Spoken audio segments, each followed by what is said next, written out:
Hay algo que no se trata a menudo, al menos nunca lo oí. Yo se lo debo a alguien que profundizó en algunas citas y voy a compartirlas con vosotros. Es sobre la palabra gracia, solo sobre esa palabra. Estad atentos, es importante. Vamos a ver dos cartas de varios individuos que llegaron a la revista Ministry. La primera dice: una naturaleza espiritual sin pecado que poseía Cristo le capacitaba para obedecer perfectamente la ley de su Padre, mientras que todos los otros seres humanos, siendo de naturaleza pecaminosa, viven bajo el nuevo pacto, necesitando de gracia para salvarse. Así que nos dice que Cristo no necesitaba de gracia, puesto que Él tenía poder en su naturaleza no pecaminosa para ser obediente y vivir como los ángeles. Segunda carta. Tengo una pregunta. ¿Jesús no tenía que depender de la gracia para resistir el pecado como nosotros? Si Él hubiera tenido dentro de sí el poder innato para resistir el pecado, no habría derrotado a Satanás en nuestras mismas circunstancias. Dos cartas, una dice una cosa y la otra lo opuesto. Así que he aquí la cuestión. ¿Necesitaba o recibía gracia Cristo tal y como nosotros? Esa es la cuestión. Voy a leer una serie de citas y vosotros decidiréis si Él necesitaba o recibía gracia. La primera es de Hechos de los Apóstoles, página 56. Para el obrero consagrado es una maravillosa fuente de consuelo el saber que aun Cristo, durante su vida terrenal, buscaba a su Padre diariamente en procura de nuevas provisiones de la necesaria gracia. Contemplad al Hijo de Dios, fortalece su fe por la oración y por la comunión con el cielo acumula en sí poder para resistir el mal. Vayamos con otra, en Testimonios volumen 1, páginas 1339 y 1340. Jesús, considerado como hombre, era perfecto y sin embargo crecía en gracia. Y cita Lucas 2:52. Y Jesús crecía en sabiduría y en edad, y en gracia para con Dios y los hombres. De modo que Él crecía en gracia. Palabras de vida del Gran Maestro, página 139. Diariamente recibía un nuevo bautismo del Espíritu Santo. En las primeras horas del nuevo día, Dios lo despertaba de su sueño y su alma y sus labios eran ungidos con gracia. Carta 159 de 1903. Él buscaba fuerza para encontrarse con el enemigo, para asegurar que recibiría gracia, para desempeñar todo a lo que se había comprometido en nombre de la humanidad. Así que no creo que haya ninguna duda al respecto, ¿verdad? Jesús necesitaba y recibía gracia. No puede estar más claro.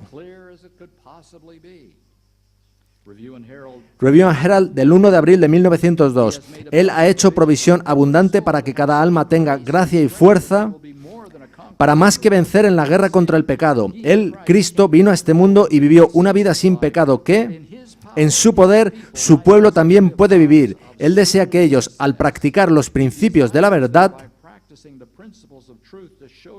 muestren al mundo que la gracia de Dios tiene poder para santificar el corazón. Necesitamos la gracia si queremos tener la opción de tener victoria sobre el pecado. Y Jesús mostró el camino. La maravillosa gracia de Dios, página 230. No espera nada de sus discípulos para lo cual no esté dispuesto a darles gracia y fortaleza a fin de que puedan realizarlo. No les pediría que fueran perfectos si junto con su orden no les concediera toda perfección de gracia a aquellos sobre los que confiere un privilegio tan elevado y santo. Jesús no reveló cualidades ni ejerció facultades que los hombres no pudieran tener por la fe en Él. Bien, esas son las citas. Analicémoslas ahora un poco. Esta es otra cita de Mi vida hoy, página 100. Escuchad atentamente. Nunca hubiéramos aprendido el significado de esta palabra gracia si no hubiéramos caído. Si Adán y Eva no hubieran caído, nunca sabríamos de la gracia. Dios ama a los inmaculados ángeles, que están a su servicio y son obedientes a todos sus mandamientos, pero no les otorga su gracia. Esos seres celestiales no tienen el más mínimo conocimiento de la gracia. Nunca la han necesitado porque nunca han pecado. La gracia es un atributo de Dios manifestado en favor de seres humanos indignos. Dios se goza en conceder su gracia a todo aquel que la anhela intensamente. Veamos otra cita en la maravillosa gracia de Dios, página 129. De acuerdo con el determinado consejo de Dios, el hombre debía ser creado dotado con la facultad de cumplir la voluntad divina. Así que fijaos atentamente, la gracia no era necesaria para los ángeles, no era necesaria para Adán y Eva, pues ellos tenían poder inherente en su naturaleza para ser obedientes. Para ellos era como comer o respirar. Era natural, sencillo. La gracia la necesitamos los hombres y mujeres caídos. De hecho, es nuestra única esperanza. Porque no tenemos poder para obedecer. No podemos obedecer con naturalezas caídas.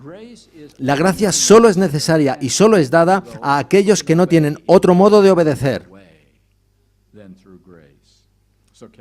Así que fijaos atentamente, la gracia es para la naturaleza caída, el poder es para la naturaleza no caída.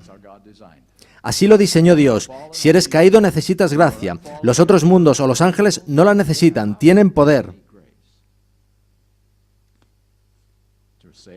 Digámoslo de nuevo para que quede bien claro. La gracia es nuestra única esperanza para obedecer en naturaleza caída, pues no hay poder en nuestra naturaleza caída.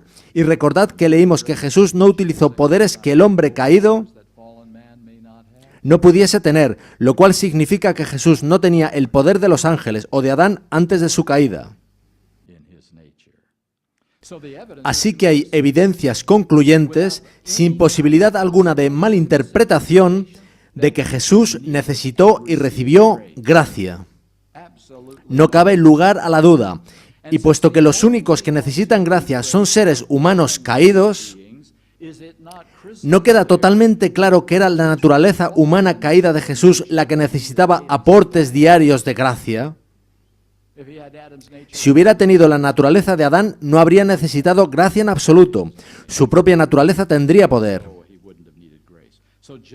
Así que tan solo esa simple palabra, gracia, es para mí una de las más poderosas evidencias de que Jesús tomó nuestra naturaleza y fue tentado como nosotros, y necesitaba gracia del Padre tal y como nosotros.